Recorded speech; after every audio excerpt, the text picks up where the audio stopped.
Mga paps, babiyahin na naman tayo mga paps araw ng Lunes. Tignan natin kung medyo okay bang kitaan ngayon. Sobrang init ngayon mga paps. Pag mga mainit talaga matumal to. So yung iba nagtitipid. Malakas lang talaga pag maulan. Lalo Lunes.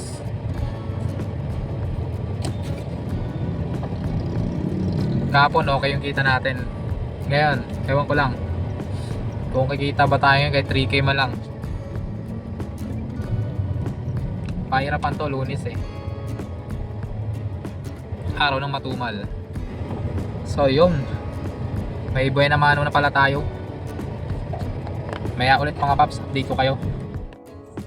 So yung mga paps, idadrop na natin. Grabe yung tagal ng biyahe namin, no? 2 oras ata.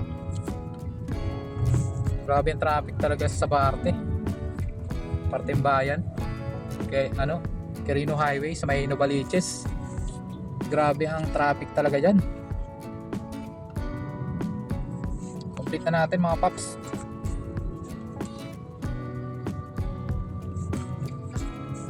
Para makakuha tayo ng booking agad dito. May booking dito sa Monumento tayo. May Caloocan South. Meron 89 pesos.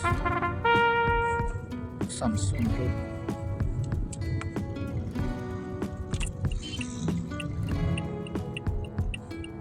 Puntahan na natin to.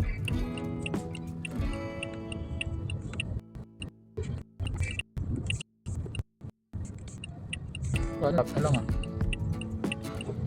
kabila lang pala. U-turn lang tayo.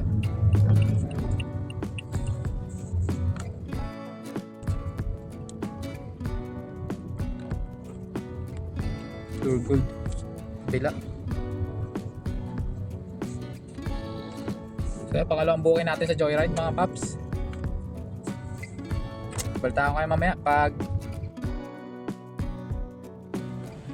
cancel booking nga pala to mga paps. Hindi na natin kinuha to. Kaya nag-abang na lang ulit ako. Ito may nakuha tayo dito eh.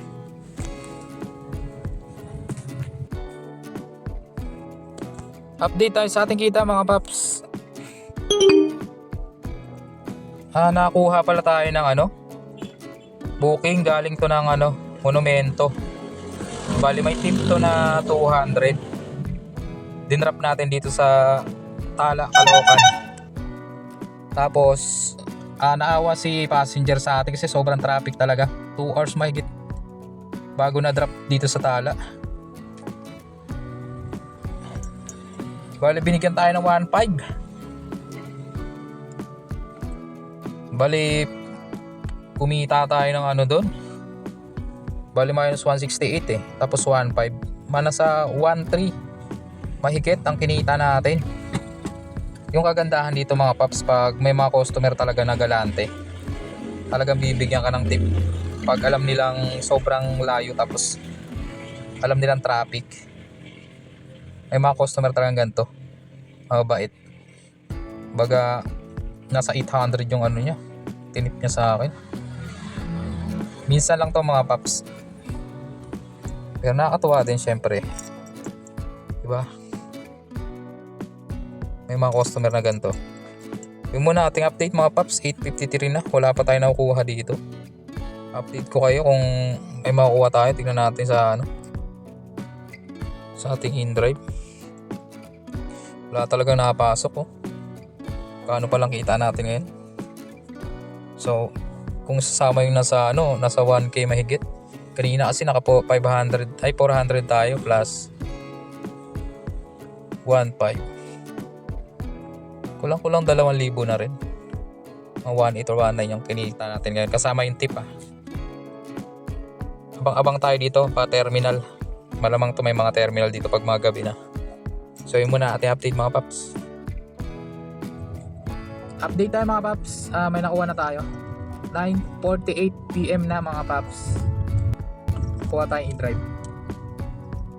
Bali to? Alawin pala tayo. Yung una sa Oka Hospital sa may Caloocan. Bali 100 din yun na pick up natin doon. Tapos ang drop off dito lang sa Phase 1 Caloocan, bali 2 kilometers lang. Eto, doon lang din malapit, bali medyo malayo lang yung pickup niya, mga 2 kilometers, pero tapos 2 kilometers din yung drop off, bali 4 kilometers din. Patusin na natin ito mga paps, kahit mababa, presyon tricycle lang to eh. Tapos ang layo pa ng pick. Kung tutusin talaga kung yung mindset mo ay ano, baga malakihan ang kita mo, baka i-cancel mo to eh. Kasi kung malakihan yung ano ba, yung pair, kung gusto mong pair na malakihan agad, i-cancel mo talaga to. Pero wala, no choice tayo pag Caloocan kasi mga paps. Kunti ng booking dito, tsaka ano, madalang talaga, malayuan. Madalas dito malapitan lang, 100 plus. Pero pag naipon mo naman kasi ito eh, 100 na yan eh, dadami na kasi yan sa loob ng isang oras lang. Kung maka 5 ka niyan, di ba? 500 na kagad yan, di mo na kailangan lumayo, di ba? Pa dito ka lang. Yun ang mga paps. Huwag lang umaga kasi traffic dito, lugi ka talaga. Pero pag mga ganito, 9 PM na, pwede na yan, talo-talo na yan, diba? Naka 200 na ako, wala pa sang oras, pang 200 na to sa in-drive yan. Lapit lang ang pick up eh. Ayun lang, tsaga-tsaga lang tayo, marami tayong magagawa eh, kundi lumaban lang ng patas, diba? Ayun lang, hindi kaya mamaya makuha tayo ng malaki-laki, puro gurami.